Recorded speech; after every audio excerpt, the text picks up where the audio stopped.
Hello everyone, welcome to our YouTube channel keep it simple. आज के video में हम बात करेंगे इन्फोसिस, टीसीएस और विप्रो के थर्ड क्वार्टर के रिजल्ट्स के बारे में, जो कि कल यानी कि 12 जनवरी को डिक्लेयर किए गए। इसमें इन्फोसिस के रिजल्ट सबसे बेहतर रहे, इन्होंने एनालिस्ट की एक्सपेक्टेशन को बीट किया। टीसीएस के रिजल्ट्स भी काफी अच्छे रहे, इन्होंने मोस्ट ऑफ द फ्रंट्स पे एनालिस्ट्स की एक्सपेक्टेशन को बीट किया, लेकिन प्रॉफिट के मामले में यहाँ पे थोड़े से मिले जुले रहे एनालिस्ट की एक्सपेक्टेशन के हिसाब से। और वहीं विप्रो के जो नंबर्स हैं वो एनालिस्ट की एक्सपेक्टेशन के हिसाब से खराब रहे। तो इस टॉपिक को हम इस वीडियो में डिटेल में डिस्कस करेंगे। और आगे बढ़ने से पहले अगर आपने अभी तक चैनल को सब्सक्राइब नहीं किया तो प्लीज सब्सक्राइब करके हमें मोटिवेट कीजिए।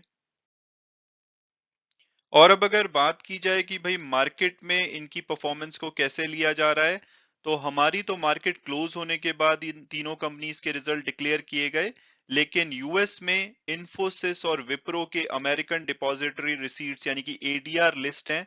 वहां पे इन्फोसिस का एडीआर कल 2.92% बढ़ा। और अगर हम इंडियन मार्केट की बात करें यानी कि रिजल्ट के आने से पहले ये इंडियन मार्केट में भी 1% के आसपास बढ़ा था। तो उम्मीद की जा सकती है कि आज भी ये हमारी मार्केट में लगभग 2% के आसपास तो बढ़ना चाहिए। और अगर वहीं विप्रो की बात की जाए तो कल इसका जो यूएस में एडीआर है वो 8.52% गिरा। कल हमारी मार्केट में भी विप्रो 0.5% गिरा था, तो यहाँ पे भारी गिरावट देखने को मिल सकती है आज के ट्रेड में। और टीसीएस की अगर बात की जाए, इसका एडीआर तो यूएस में लिस्ट नहीं है, लेकिन कल इसमें 1.5% की गिरावट ऑलरेडी देखी गई है हमारी मार्केट में, और रिजल्ट ठीक ठाक है और बायबैक बहुत ही स्ट्रांग अनाउंस किया है कंपनी ने। तो हो सकता है कि आज टीसीएस भी ग्रीन में परफॉर्म करे यानी कि अच्छा परफॉर्म करे। और अब अगर हम तीनों कंपनीज की ओवरऑल समरी के बारे में बात करें तो सबसे बेस्ट रिजल्ट रहे इन्फोसिस के। हालांकि टीसीएस और इन्फोसिस ने दोनों ही ने ग्रोथ के मामले में जो एनालिस्ट की एक्सपेक्टेशन है उसको बीट किया, लेकिन विप्रो के नंबर्स एनालिस्ट की एक्सपेक्टेशन से खराब रहे। हालांकि अगर ग्रोथ मोमेंटम की बात की जाए तो तीनों ही कंपनीज का ग्रोथ मोमेंटम स्ट्रांग रहा। नॉर्मली थर्ड क्वार्टर को एक सॉफ्ट क्वार्टर समझा जाता है, लेकिन उसके हिसाब से ग्रोथ मोमेंटम तीनों ही कंपनीज में स्ट्रांग रहा। और जो ग्रोथ है वो मोस्टली ड्राइव हुई डिजिटल ट्रांसफॉर्मेशन और क्लाउड एडॉप्शन से। और अगर पाइपलाइन की भी बात की जाए तो तीनों ही कंपनीज में हेल्दी ग्रोथ देखी गई पाइपलाइन में। और ये साल तीनों ही companies double digit growth rate के साथ एंड कर सकती हैं। टीसीएस की अगर ओवरऑल टोटल कॉन्ट्रैक्ट वैल्यू की बात की जाए तो उनको 7.6 बिलियन यूएस डॉलर के नए कॉन्ट्रैक्ट मिले थर्ड क्वार्टर में। वहीं इन्फोसिस को 2.53 बिलियन और विप्रो को 2.85 बिलियन यूएस डॉलर के नए कॉन्ट्रैक्ट मिले। और जो ग्रोथ है टीसीएस और इन्फोसिस की, वो अक्रॉस रीजन और सेक्टर रही, कोई स्पेसिफिक रीजन और सेक्टर में नहीं थी, सभी जगह पे उनकी ग्रोथ देखी गई। हालांकि एट्रीशन तीनों ही कंपनीज के लिए एक कंसर्न बना हुआ है। और तीनों ही कंपनीज लेकिन उम्मीद कर रही हैं कि आने वाले क्वार्टर्स में एट्रीशन में कमी देखी जा सकती है। और अगर हम ओवरऑल इनकी परफॉर्मेंस को समराइज करें तो यहाँ पे देख सकते हैं आप, टीसीएस का जो रेवेन्यू है वो पिछले क्वार्टर के मुकाबले में 4.3% बढ़ा है। और इनका प्रॉफिट 1.4% बढ़ा है। यहाँ पे इन्फोसिस के नंबर बहुत ही बढ़िया रहे, उनका जो रेवेन्यू है 7.6% बढ़ा पिछले क्वार्टर के मुकाबले में, और नेट प्रॉफिट 7.1%। विप्रो का जो रेवेन्यू है 3.3% बढ़ा पिछले क्वार्टर के मुकाबले में, और प्रॉफिट 1.3%। और अब अगर हम इन्फोसिस के नंबर्स को थोड़ा डिटेल में डिस्कस करें तो कंपनी का जो प्रॉफिट है पिछले क्वार्टर के मुकाबले में 7.1% बढ़ के 5,809 करोड़ रहा। रेवेन्यू में 7.6% की बढ़ोतरी देखी गई पिछले क्वार्टर के मुकाबले में, और ये 31,867 करोड़ रहा। और एनालिस्ट एक्सपेक्ट कर रहे थे कि ये 3.7% के आसपास बढ़ेगा, तो यहाँ पे इन्होंने एनालिस्ट की एक्सपेक्टेशन को बीट किया। और अगर ओवरऑल फुल ईयर की रेवेन्यू ग्रोथ गाइडेंस को देखा जाए तो कंपनी ने उसको जो इनिशियली पहले 16.5 से 17.5% थी, उसको बढ़ा करके 19.5 से 20% कर दिया है। और अगर ऐसा रहता है तो ये 2013-14 के बाद हाईएस्ट एनुअल सेल्स ग्रोथ होगी। 2013-14 में कंपनी की जो सेल्स है वो 24% से बढ़ी थी। और इसके अलावा जो अगर रीजन बताए जाएं कि भाई रेवेन्यू की जो ग्रोथ गाइडेंस है उसको क्यों बढ़ाया गया, तो उसका रीजन है कि जो थर्ड क्वार्टर के नंबर्स हैं वो उम्मीद से बेहतर रहे। उसके अलावा जो इनकी पाइपलाइन है वो काफी स्ट्रांग है, और ओवरऑल डिमांड एनवायरनमेंट काफी साउंड है। और ब्रोकरेज फर्म मॉर्गन स्टैनले ने इनके रिजल्ट को बोला कि वो सभी फ्रंट पे बहुत ही अच्छे रहे और इनकी एक्सपेक्टेशन थी कि इनकी जो रेवेन्यू है वो 18% से 2021-22 फाइनेंशियल ईयर में बढ़ेगा, जबकि ये एक्चुअली में 19.5 से 20% बढ़ता है, तो ये काफी अच्छा होगा। और अगर इनकी ओवरऑल टोटल कॉन्ट्रैक्ट वैल्यू की बात की जाए तो 2.53 बिलियन यूएस डॉलर के इनको नए कॉन्ट्रैक्ट मिले दिसंबर क्वार्टर में। और अगर ऐसा ही रहता है तो आने वाला 2023 भी कंपनी के लिए काफी अच्छा हो सकता है। इसके अलावा अगर कंपनी में अट्रीशन की बात की जाए तो वहां पे थोड़ी सी समस्या देखी जा रही है। इनका अट्रीशन 25.5% रहा दिसंबर क्वार्टर का, जो कि पिछले क्वार्टर के मुकाबले में 5.4% बढ़ा।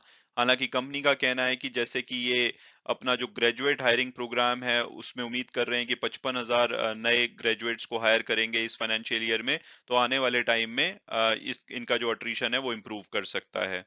और अगर ओवरऑल नेट एम्प्लॉइज एडिशन की बात की जाए तो दिसंबर क्वार्टर में 12,450 नए एम्प्लॉइज नेट में ऐड किए गए और अब इनके जो टोटल एम्प्लॉय काउंट है वो 2,92,000 से ज्यादा हो चुका है।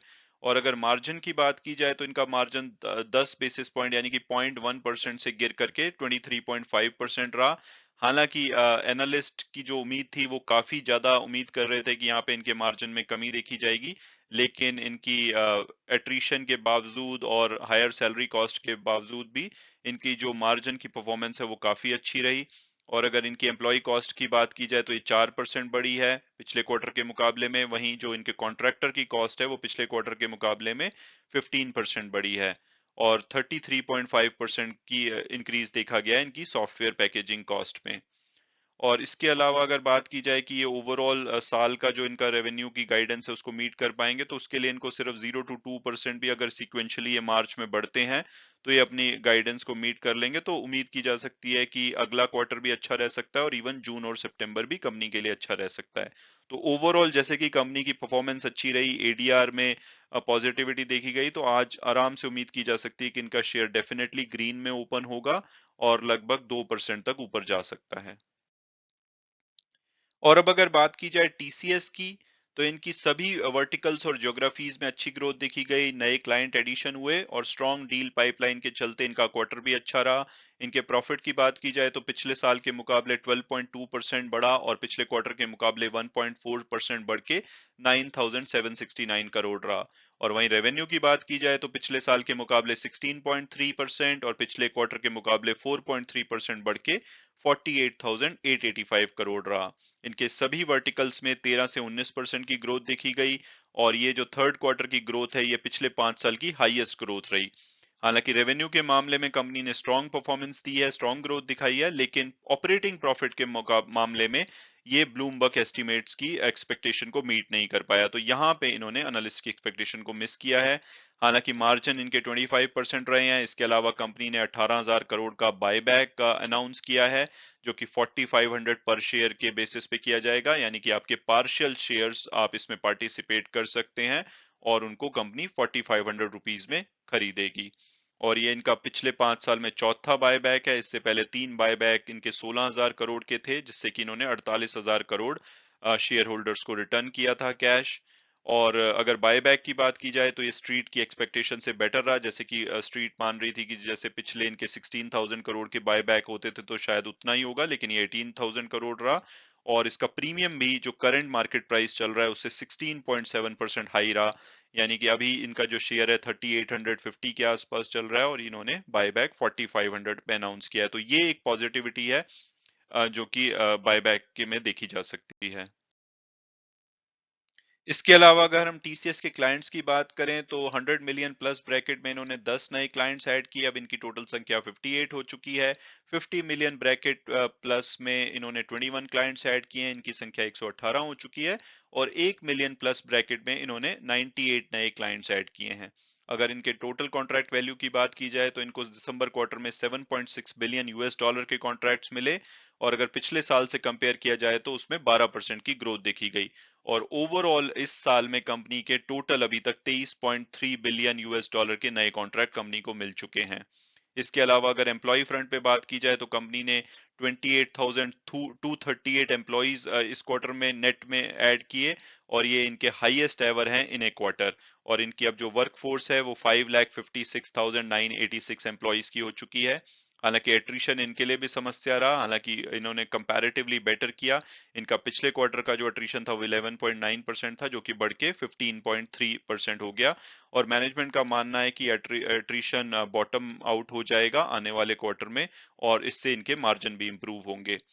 और इनके अलावा अगर फ्रेशर हायर की बात की जाए तो कंपनी उम्मीद कर रही है कि इस साल में 1 लाख से ज्यादा नए फ्रेशर्स को हायर करेगी। और जो इन हाउस टैलेंट है उसको रिटेन करने के लिए कंपनी ने 1,10,000 प्रमोशन अभी तक दिए हैं इस साल में, और आने वाले फोर्थ क्वार्टर में भी 40,000 जो एम्प्लॉइज हैं उनको प्रमोशन दिया जा सकता है। और जैसे कि बायबैक प्रीमियम इनका एक्सपेक्टेशन से बेटर रहा, तो उम्मीद की जा सकती है कि आज जब शेयर मार्केट खुलेगी तो इनका शेयर पॉजिटिवली रिएक्ट कर सकता है। और जो एनालिस्ट मान रहे हैं कि इनका जो medium to long term horizon है वो भी काफी ऑप्टिमिस्टिक है। तो आप इस शेयर को अगर लेना चाहें तो करंट प्राइस पे या किसी भी करेक्शन पे डेफिनेटली ले सकते हैं। और अब अगर बात की जाए विप्रो की, तो इनका दिसंबर क्वार्टर का नेट प्रॉफिट 2970 करोड़ रहा, जो कि पिछले क्वार्टर यानी कि सितंबर क्वार्टर में 2931 करोड़ था। और अगर दिसंबर 2020 के क्वार्टर की बात की जाए तो वहां पे भी इनको 2968 का प्रॉफिट हुआ था, तो मोटा मोटी उतना ही प्रॉफिट इस क्वार्टर में भी रहा। और अगर इनके रेवेन्यू की बात की जाए तो पिछले साल के मुकाबले 29.6% बढ़ा, पिछले क्वार्टर के मुकाबले 3.3% बढ़ के 20,314 करोड़ पे बंद हुआ। और अगर इनके अर्निंग बिफोर इंटरेस्ट और टैक्सेस की बात की जाए तो 3,553 करोड़ रही, जो कि एनालिस्ट मान रहे थे कि 3,560 करोड़ रहेगी, तो मोटा मोटी एनालिस्ट की एक्सपेक्टेशन के हिसाब से ही रहा। हालांकि इनकी जो रेवेन्यू में सीक्वेंशियल ग्रोथ देखी गई है वो 3.3% की है, एनालिस्ट यहाँ पे 4% मान रहे थे, तो यहाँ पे इन्होंने एनालिस्ट की एक्सपेक्टेशन को मिस किया है। और इनकी जो गाइडेंस थी 2 से 4% की, उसके मिड रेंज में इन्होंने परफॉर्म किया है। और अगर हेडकाउंट की बात की जाए तो इनका टोटल हेडकाउंट 2,31,671 है, और इन्होंने थर्ड क्वार्टर में 10,000 नए एम्प्लॉइज को हायर किया। अट्रीशन इनका भी काफी खराब है, 22.7%, जो कि पिछले क्वार्टर में 20.5% था। और विप्रो अभी इस फाइनेंशियल ईयर में 17,500 फ्रेशर्स को हायर कर चुका है। और अगर फोर्थ क्वार्टर के आउटलुक की बात की जाए तो कंपनी का मानना है कि इनका जो रेवेन्यू है 2 से 4% के बीच में सीक्वेंशियली ग्रो कर सकता है। इसके अलावा कंपनी ने ₹1 का डिविडेंड भी, इंटरिम डिविडेंड भी डिक्लेयर किया है। और कंपनी का मानना है कि जो इनका एट्रिशन है वो नेक्स्ट क्वार्टर से बेटर हो सकता है। इसके अलावा जो कंपनी का अभी पीछे डिसीजन लिया था कि इनके ग्लोबली जितने भी ऑफिसेज हैं वो बंद रहेंगे 4 वीक के लिए, क्योंकि ओमिक्रॉन की थ्रेट है। और वीडियो क्लोज करने से पहले अगर हम एक बार फिर से रिजल्ट्स को समराइज करें, तो टीसीएस और इन्फोसिस के रिजल्ट्स अच्छे हैं, दोनों ही कंपनीज आज ग्रीन में खुल सकती हैं और अच्छा परफॉर्म कर सकती हैं। और वहीं विप्रो में आज भारी करेक्शन देखी जा सकती है। And thanks so much for watching the video, and God bless you all.